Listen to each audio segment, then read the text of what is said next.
Puji nama Tuhan, selamat pagi, salam jumpa lagi dalam Renungan 79, keluarga besar Jemaat GPD El Shaddai Magelang, dimanapun kita berada.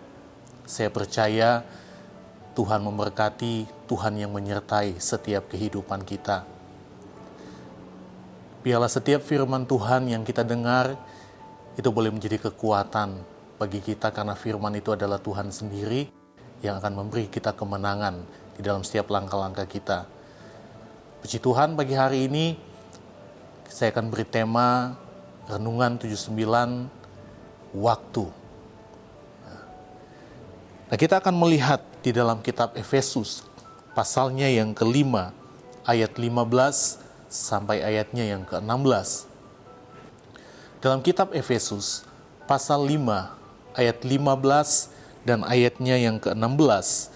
Kalau Bapak Ibu, Saudara kekasih di rumah sudah mendapatnya, saya akan baca firman Tuhan. Efesus 5 ayat 15 sampai ayat yang ke-16. Karena itu, perhatikanlah dengan saksama bagaimana kamu hidup, janganlah seperti orang bebal, tetapi seperti orang arif, dan pergunakanlah waktu yang ada, karena hari-hari ini adalah jahat. Bapak Ibu, kalau berbicara tentang waktu, dalam Alkitab ada 3 waktu. Yang pertama, ada Kronos.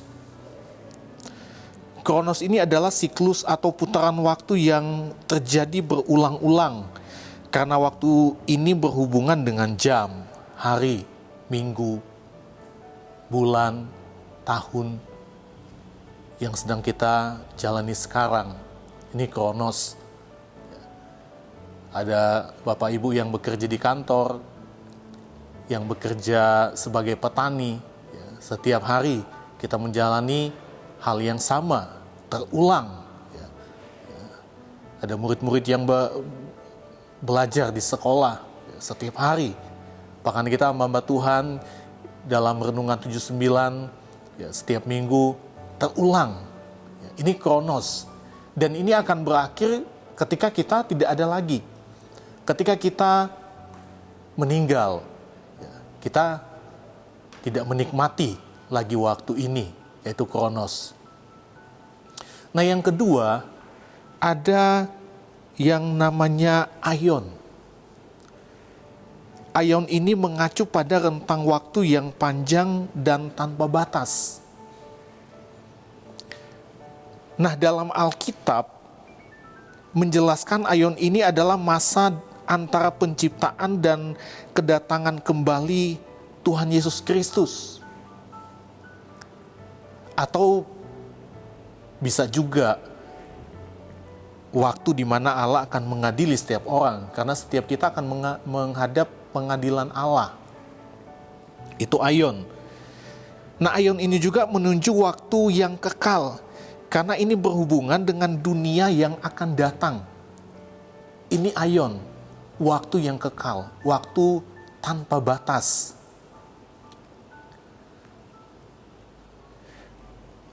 Dan yang ketiga kita lihat, yang ketiga adalah Kairos. Nah, di dalam Efesus pasal 5 ayat yang ke-16, ayat pokok kita pada pagi hari ini, Paulus katakan, dan pergunakanlah waktu yang ada. Nah, waktu di sini memakai kata Kairos. Kairos ini adalah waktu yang terbatas atau tidak akan terulang kembali.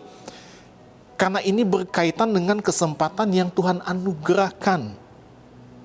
Saya akan lihat dalam kitab Injil Matius pasal 20 ayat 1 sampai ayat yang ke-16, tapi kita nggak akan baca semua karena waktu. Saya akan baca ayat 1 sampai ayatnya yang ke-7. Injil Matius 20 ayat 1 sampai ayat yang ke-7. Adapun hal kerajaan sorga sama seperti seorang tuan rumah yang pagi-pagi benar keluar mencari pekerja-pekerja untuk kebun anggurnya. Setelah ia sepakat dengan pekerja-pekerja itu mengenai upah sedinar sehari, ia menyuruh mereka ke kebun anggurnya. Ayat 3, Kira-kira pukul 9 pagi ia keluar pula dan dilihatnya ada lagi orang lain menganggur di pasar. Katanya kepada mereka, "Pergi jugalah kamu ke kebun anggurku dan apa yang pantas akan kuberikan kepadamu." Dan mereka pun pergi. Kira-kira pukul 12 dan pukul 3 petang ia keluar pula dan melakukan sama seperti tadi. Kira-kira pukul 5 petang ia keluar lagi dan mendapati orang-orang lain. Lalu katanya kepada mereka, "Mengapa kamu menganggur saja di sini sepanjang hari?" Kata mereka kepadanya, "Karena tidak ada orang yang mengupah kami." Katanya kepada mereka, "Pergi jugalah kamu ke kebun anggurku." Jadi kita melihat ya, ada seorang tuan yang mencari pekerja untuk bekerja di kebun anggurnya. Dia sudah sepakat dengan orang-orang yang akan bekerja dari pagi sampai sore dengan 1 dinar. Tetapi di pukul 9 dia keluar mendapati orang-orang yang ada di pasar. Dia menyuruh mereka untuk bekerja di kebun anggur. Dia keluar juga pada pukul 12, pada pukul 3, dan mendapati orang-orang yang tidak ada pekerjaan, menyuruh mereka untuk bekerja di kebun anggurnya. Bahkan pada pukul 5 dia juga keluar mendapati ada orang-orang yang hanya menganggur saja. Dia menyuruh mereka untuk bekerja.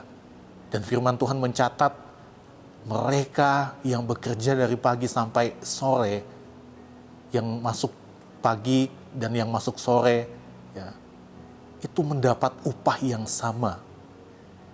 Yang saya ingin kita memperhatikan dalam ayat ini adalah kemurahan, kesempatan. Ini yang namanya kairos. Ini yang namanya waktu Tuhan. Ini yang namanya kemurahan Tuhan. Dan bukankah setiap kehidupan kita sebagai umat-umat Tuhan, kita pun mengalami hal yang sama. Ada kairosnya Tuhan, ada waktunya Tuhan. Ada pintu kemurahan Tuhan bagi setiap kehidupan kita, kesempatan dalam setiap kehidupan kita. Itu sebabnya kalau pintu kemurahan Tuhan itu masih terbuka, pergunakanlah kesempatan itu untuk melayani, untuk hidup dalam pertobatan. Karena akan ada waktunya di mana kesempatan itu nggak akan datang lagi. Ada waktunya pintu kemurahan Tuhan itu akan tertutup. Ada waktunya di mana kairosnya Tuhan itu nggak akan lagi kita alami. Itu sebabnya, mari pergunakanlah waktu yang ada. Ada satu pujian yang seringkali kita nyanyikan. Hidup ini adalah kesempatan. Hidup ini untuk melayani Tuhan. Dan seterusnya. Kita semua hafal lagu itu. Itu kairos. Itu waktunya Tuhan. Itu kesempatan. Dan seharusnya kita mempergunakan kesempatan itu dengan baik. Untuk melayani Tuhan. Untuk hidup di dalam pertobatan. Karena firman Tuhan katakan, hari-hari ini jahat. Ya, hari-hari ini jahat, hari-hari yang jahat. Ini menunjuk kepada dunia yang dijelaskan dalam 1 Yohanes pasal 5 ayat 19 bahwa dunia ini ada dalam kuasa si jahat. Dunia ini ada dalam pengaruh kuasa kegelapan. Itu sebabnya apa yang ditawarkan oleh dunia, ya, itu akan membawa kita untuk berdosa. Jauh dari Tuhan. Itu siasat iblis. Itu kerjanya iblis untuk membuat umat Tuhan jauh dari Tuhan. Dosa itu ada konsekuensi. Firman Tuhan katakan upah dosa adalah maut. Itu sebabnya di hari-hari yang jahat, apa nasihat firman Tuhan? Dalam ayatnya yang ke-15, karena itu perhatikanlah dengan saksama bagaimana kamu hidup. Janganlah seperti orang bebal, tetapi seperti orang arif. Ya. Jadi di sini ada 2 orang. Yang pertama orang bebal dan orang arif. Orang bebal adalah orang yang tidak mau menerima nasihat. Orang yang tidak mau ditegur oleh firman Tuhan. Tetapi sebaliknya orang arif itu adalah orang yang mau ditegur. Orang yang mau menerima nasihat firman Tuhan. Karena firman Tuhan itu memberikan nasihat yang akan membawa kita kepada hidup yang baik di dalam Tuhan. Orang arif adalah orang yang suka kepada nasihat firman Tuhan. Firman Tuhan akan menjadikan kita sebagai orang-orang yang bijak. Dan saya mau katakan, orang arif, orang bijak adalah orang yang tidak akan pernah kehilangan kairosnya Tuhan. Orang yang tidak akan kehilangan waktunya Tuhan. Orang yang tidak akan pernah kehilangan kemurahannya Tuhan. Tetapi orang yang akan meresponi dan akan memperoleh satu kehidupan yang layak di hadapan Tuhan. Saya mau katakan, di dalam kronos atau waktu yang sedang kita jalani sampai sekarang ini, ada kairos atau ada waktunya Tuhan. Saya katakan ini waktu yang bermutu. Karena waktu ini akan menentukan waktu yang akan datang, yaitu aion. Akan menentukan di dalam setiap kekekalan.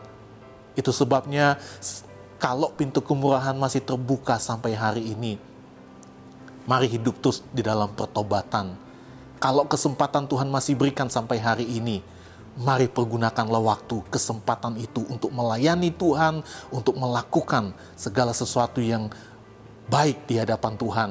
Karena kita akan menikmati hasil di dalam kekekalan bersama-sama dengan Tuhan. Puji nama Tuhan. Ya. Biarlah firman Tuhan boleh menjadi kekuatan bagi kita semua. Pagi hari ini saya akan berdoa bagi Bapak, Ibu, Saudara kekasih yang ada di rumah. Mari sama-sama kita tundukkan kepala kita berdoa. Bapa kami yang ada di dalam sorga, Bapa yang kami sembah di dalam nama Tuhan Yesus Kristus.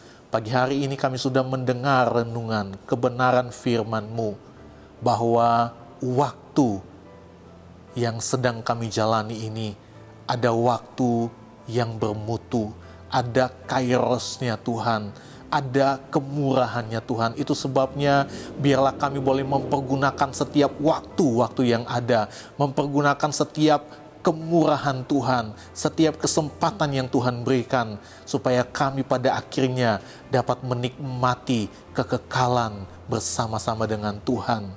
Terima kasih Bapa yang baik. Tuhan memberkati jemaat Tuhan yang ada di rumah, yang mendengar, menikmati firman Tuhan pada pagi hari ini. Tuhan yang menyertai setiap langkah-langkah mereka, dan Engkau Tuhan yang memberikan mereka kemenangan, sehingga mereka memperoleh kemenangan yang akan membawa mereka kepada kehidupan yang kekal hanya di dalam Engkau Tuhan Yesus. Terima kasih, hamba berdoa mengucap syukur di dalam nama Tuhan Yesus Kristus. Haleluya. Amin. Puji Tuhan, Tuhan memberkati.